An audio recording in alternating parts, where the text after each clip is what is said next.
wanted to go ahead and do a side-by-side comparison between two accounts, one that does not have registered brands and one that does. This first one here, you can see that there are no registered brands, and therefore there are any names, there is a number, and then there is an account that does have registered brands here. So you can see registered brands, and then you can see the number, and this I would say this little small eye icon then is a flyout menu for all of the different brands you have registered. So you can also see that the menu items is a bit more expansive. Once you have a registered brand, you have different options and tools that you can use. Versus here, a account that doesn't have any registered brands only has a need help and have questions about existing application section. Here, you're given the access to report a violation, which comes very handy whenever you suspect that there is somebody who is infringing on your intellectual property, misusing your trademark, all of those types of things. And one of the more effective ways in which Amazon Brand Registry can, in fact, help you curb these misuses of your trademark and hopefully also curb any counterfeits that are out there with your products. So just really important and useful information when it comes to understanding whether or not your application has been approved. I want to walk you over to the Enroll a New Brand. Again, this is from the perspective of someone who's never enrolled a new brand. The Enroll a New Brand will redirect you to the 3 different application portions that you must fill out in order to participate in Brand Registry.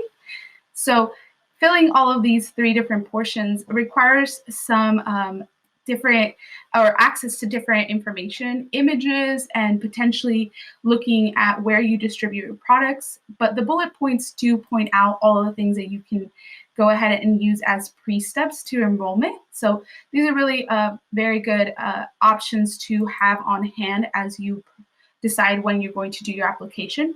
I think another pre-enrollment step that is very crucial is also understanding whether or not you have access to the trademark correspondent who originally filed your trademark. That's also going to come up in the form of verification code that is sent to them. So the enrollment process being a brand information, seller account information, and distribution information sections. Eventually, you'll be able to submit your application. You'll go next twice and then submit your application. And after submitting your application, Amazon will start communicating through the case log.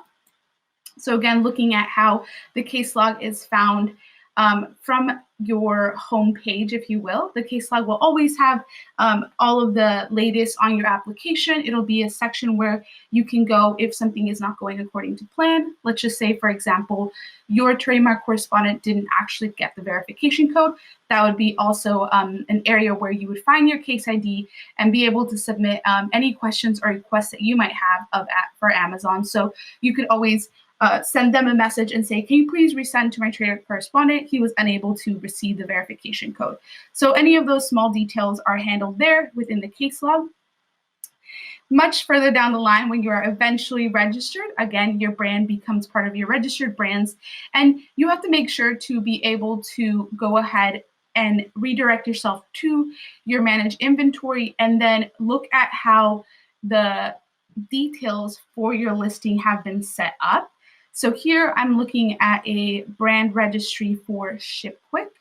And because this was registered successfully and we were approved, we also want to make sure that the details in the brand name match that registration that we took place. So ultimately, in order for this ASIN to be associated with our registered brand and trademark, we want to go ahead and make sure that the brand name is updated if it hasn't already been done so.